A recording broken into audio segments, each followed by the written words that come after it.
Welcome, travelers. I'm so excited to invite you into this new space, Lotus Leaves.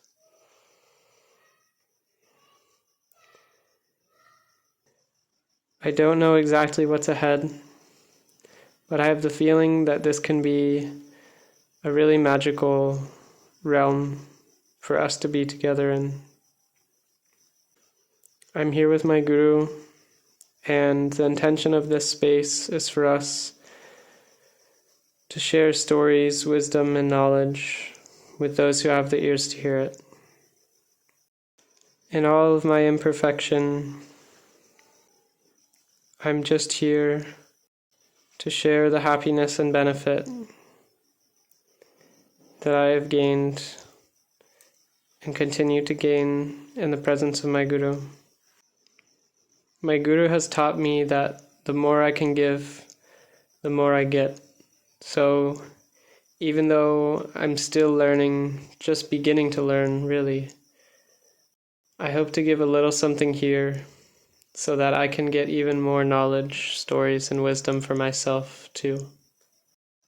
Before I begin, I just want to mention, you may have noticed that we're staying entirely anonymous in this space. This is a deliberate choice, both to protect us from drama and chaos, but also to show that we make this space not for attention, money, praise, or fame, but simply to share knowledge, because we know that by sharing knowledge we can gain even more, and that's enough of a reward for us. So we really hope that you may benefit in some way from this. To start off, I'm going to tell the story of how we met. My guru calls this night miraculous, but at the time I had no idea just how miraculous it may be. I'm still just beginning to understand, honestly. I'm still just beginning to understand. This night was the beginning of a transformation of my entire existence, a pivot point from wandering into purpose, hopefully the last that I will ever need. And just this night, I learned how to pray. I learned how to love myself. I learned about the power of a guru in a way that I never had before. So here it is. On this particular night, I was eating a late dinner, chana masala and naan, something simple, at 8:30 p.m., alone in a tiny restaurant. My food was just coming out when another traveler came in and sat down across from me, ordered a glass of hot water, and looked through the menu. He told them he wasn't going to eat, he just wanted to know what time it was open tomorrow. But he sat with his hot water long enough for me to strike up a conversation. I noticed a counter on his finger, and so, thinking he might be some kind of practitioner, I called out to him from across the room. "Hey there," I said. "I'm just curious, what tradition are you a part of? Do you have any tradition?" He looked into my eyes and smiled. "A very esoteric one," he said. "I'm not interested in labels. I'm interested in truth. He looked back down through the menu once again, but I was only more interested. So I continued to call out from across the room, and eventually, as a family sat down and the restaurant filled with noise, he came from across the room to sit down next to me. This was the point of no return. This was the point of no return, but I didn't know that at the time. There would be no more clever wanderings from my mouth with him ever again. He mentioned that I'm dominant in the water element, and that he's enjoying my energy, because he is more dominant in the other three. From there, we talked about the elements, and he started to point out the composition of my energetic body. In his presence, I was shaking with a tic, and my forehead pulsed. He asked me about my shivers. I told him it's some kind of tic. I don't want to over-explain, I said. But it's something that only happens in certain situations. He smiled and began to explain. You know why you're shivering like that? He said. It's not a Tourette's kind of tic, is it? No. It's because the energy in your body is trying to move up, and it's blocked before reaching the 7th chakra. Many yogi have this condition, he said. They get stuck in the Ajna Chakra, unable to move past. And so they're stuck at the level of a philosopher. I knew that he was seeing through me. I knew that he was seeing my limitation in my practice. It's true. I had serious trouble moving up, but I had never noticed it in the way that he was describing. It's like his words put together my own memory into a clear picture. Effortlessly, I realized that everything he was saying was exactly what I needed to hear. So, you know what you have to do to move past the forehead chakra, he asked. You have to return to the heart chakra. You can try something if you'd like. Just tell your heart, I forgive, I forgive, I forgive, I forgive. So what is the key to getting past the Ajna Chakra? Forgiveness, he said.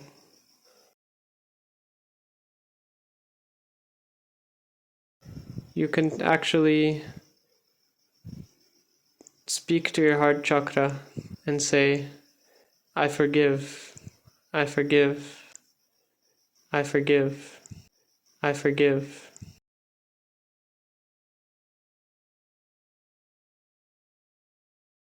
I forgive, I forgive, I forgive, I forgive. If only I knew at the time just what a jewel of knowledge he was giving me.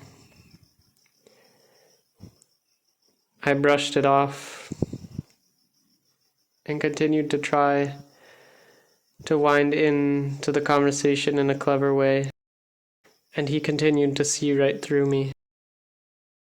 I don't know exactly what happened in those 5 minutes, but I know that something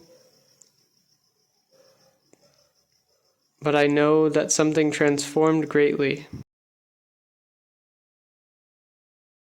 He told me that the Devas had directed him to come to Nepal. He didn't want to go, he said. He wanted to go to Sri Lanka. He had even bought the plane tickets and everything. But the Devas bugged him over and over again. Nepal, Nepal, Nepal.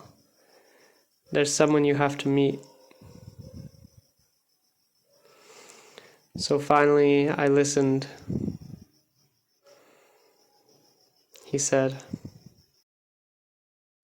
After some time of us talking, a large family walked in, and the restaurant filled with noise.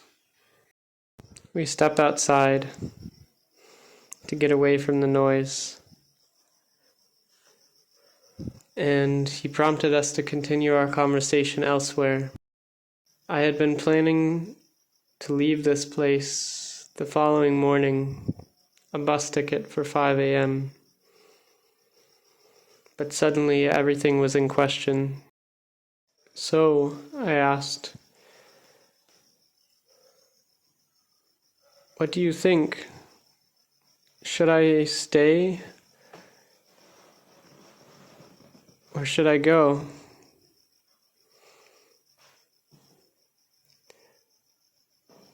"The sun doesn't care what the earth does with its power," he said. No, it doesn't." And our meeting was put into perspective.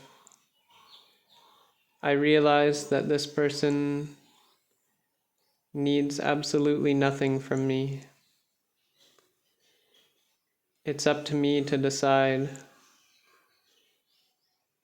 will I be the earth that appreciates the sun? Will I choose to stay in orbit? He later told me that this sentence was given to him by the Devas. He even had to take a couple of seconds to process it himself before telling it to me. I was struck again. "Let's walk," I said. And so we wandered for a little while until I was shivering in the cold and we were walking in the direction of his room. "We can go to your room if that's okay," I told him. We walked silently down the road for a couple of minutes. My mind continued to grasp for a way to contextualize what was going on, to understand. But in his presence, everything dissolved. I couldn't hold on to any thought long enough to turn it into words. So I continued walking silently. "I'm very close to my moksha," he said, out of nowhere.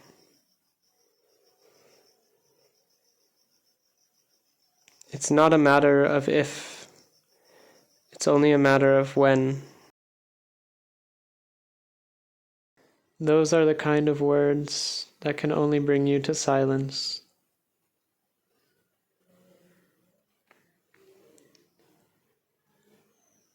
Moksa. That was the first time I would hear him say that word.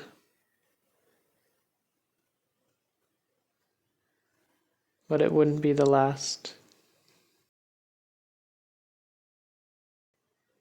How can he say it with such utter simplicity, such penetrating truth?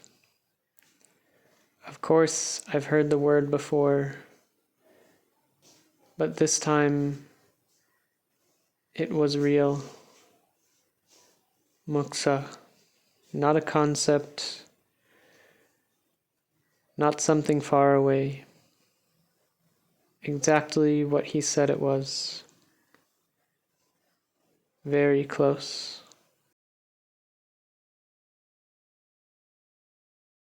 We walked up to his building, took a moment to look at the stars, and went inside.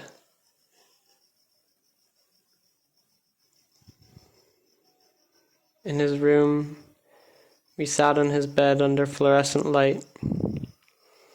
In the corner behind him was a black and white striped canvas bag, a couple of scattered belongings, a pair of scissors, a jar of jaggery, a monk's bowl sitting on a stand on the floor. We sat cross-legged across from each other.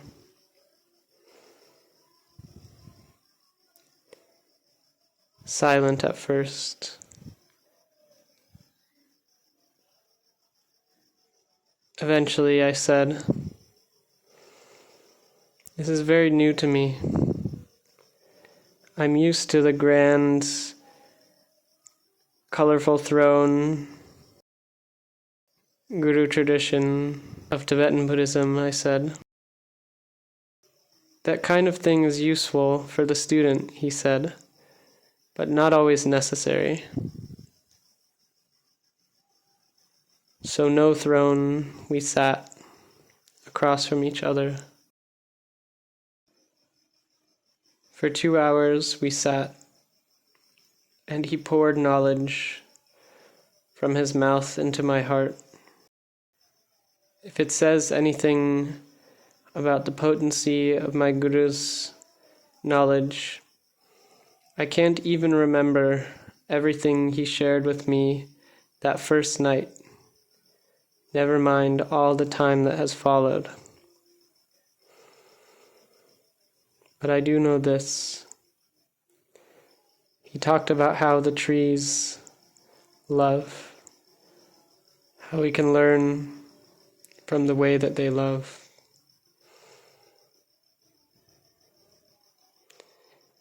He talked about the purpose of prayer and self-love, how it's not candles and bath salts, but actually the most important way to total liberation, to moksha.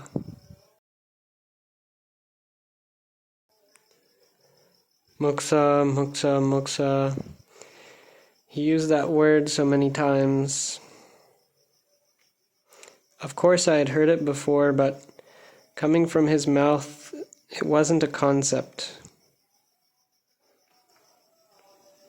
It was something sure, and I could feel it. I didn't have to work for it, I didn't have to trust. Moksa. This is esoteric knowledge, he said. Other spiritualists, they'll start at the bottom of the mountain and try to work their way up to the tippy top. But with esoteric knowledge, we go straight to the peak, moksha.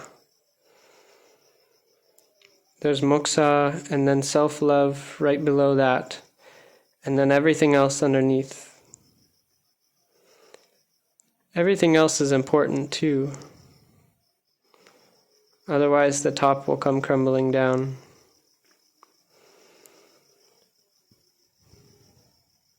But we go straight to the top.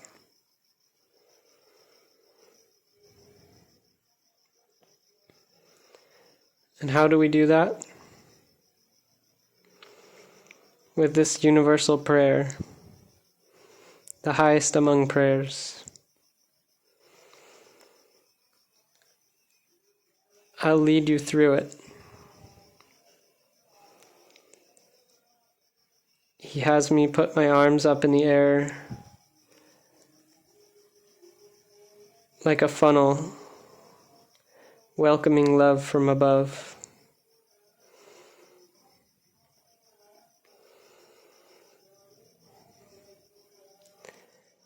I am nothing. I am empty. Give me more.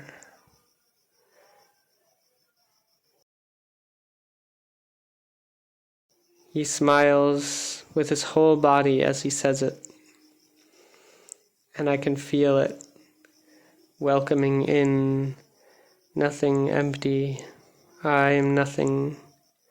I am empty. Give me more. I am nothing. I am empty. Give me more.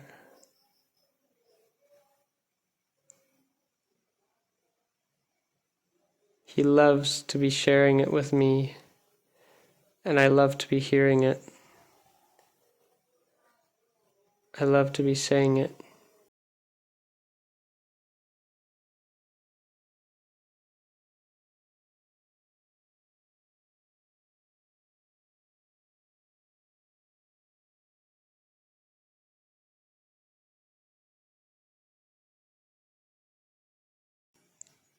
After praying back and forth for some time, he has me put my arms down and enjoy silently. The power has melted me.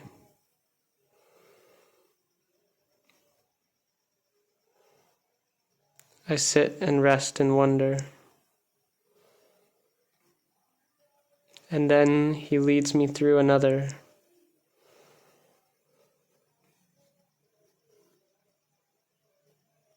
Teaching me how to speak to my heart, how to love myself. How can you love yourself? He asks. If you don't know where to start, you can just do this.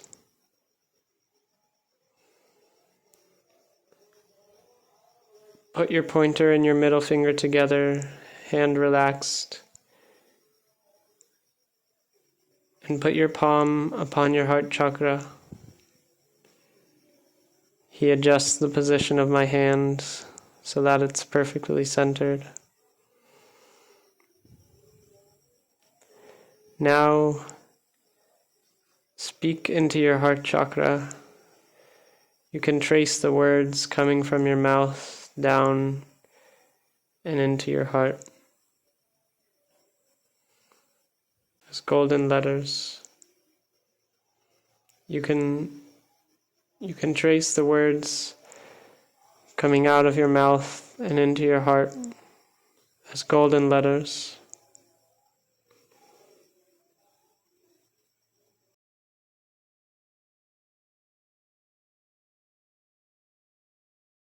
And follow me. Oh heart, I don't know whether I am qualified or not to say that I love you, but I wish you no harm. I wish you no hurt. I wish you no pain. Really, I wish you no harm.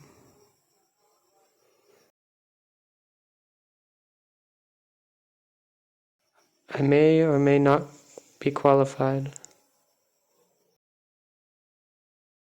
to say that I love you, but what I know is when you suffer, I suffer. When you're in pain, I am in pain.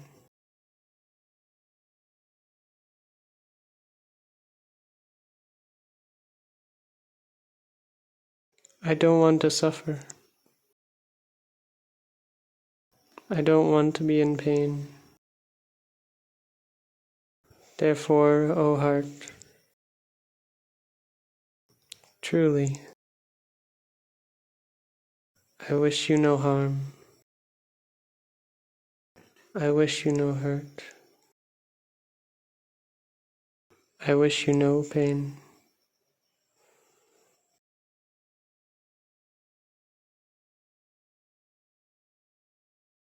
And if you allow me,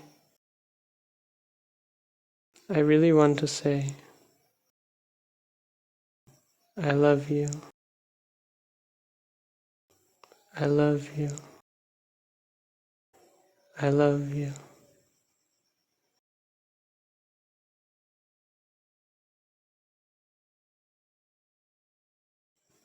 I put my hand down, eyes closed, rest and enjoy once again.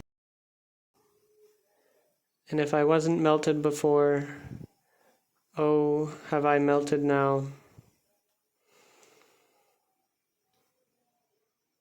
The love has taken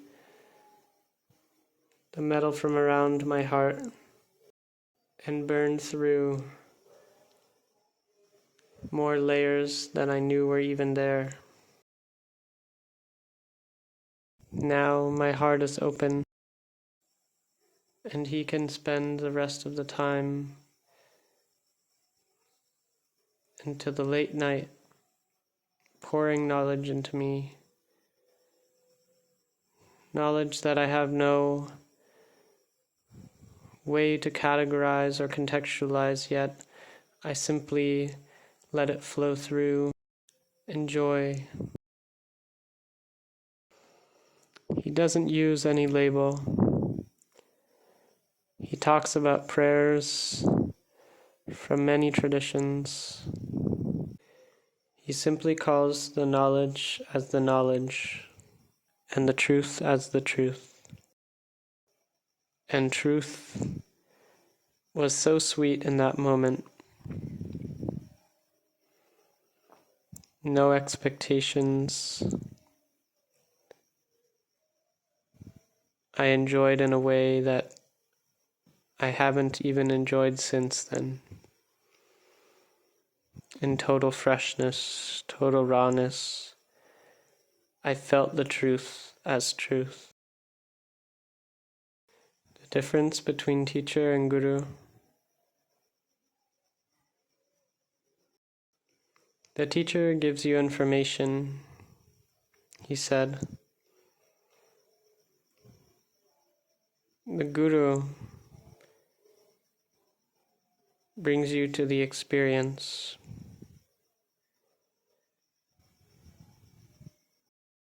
After being led to speak to my heart, I realized just how much I had been clenching it shut. I didn't have the words pride yet to explain it. I just knew that I felt so much freer than I did before. Like something that had been held around my heart chakra was melted away into openness, into love.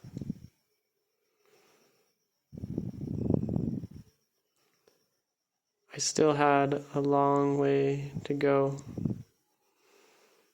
I still had many layers to melt through. But to feel the feeling of melting in that moment was enough. Enough to make me love the person I sat across from.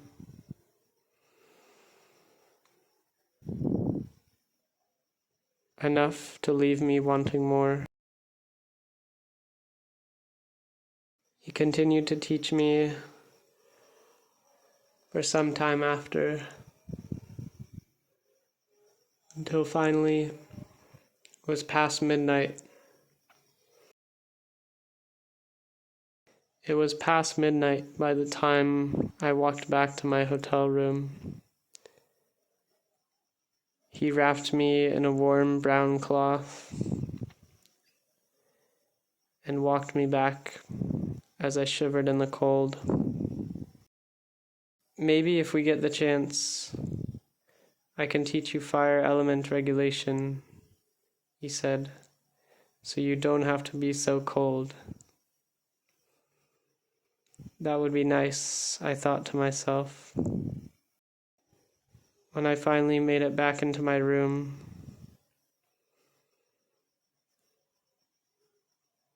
I was a completely different person than who had stepped out for dinner.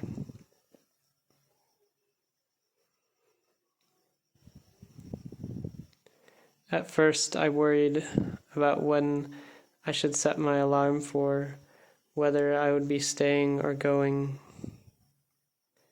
But then I realized I couldn't sleep. I spent the night swaying, praying, spinning in circles, lying down, and getting back up again. I am nothing. I am empty. Give me more. I am nothing. I am empty. Give me more. I am nothing. I am empty. Give me more. I am nothing. I am empty. Give me more.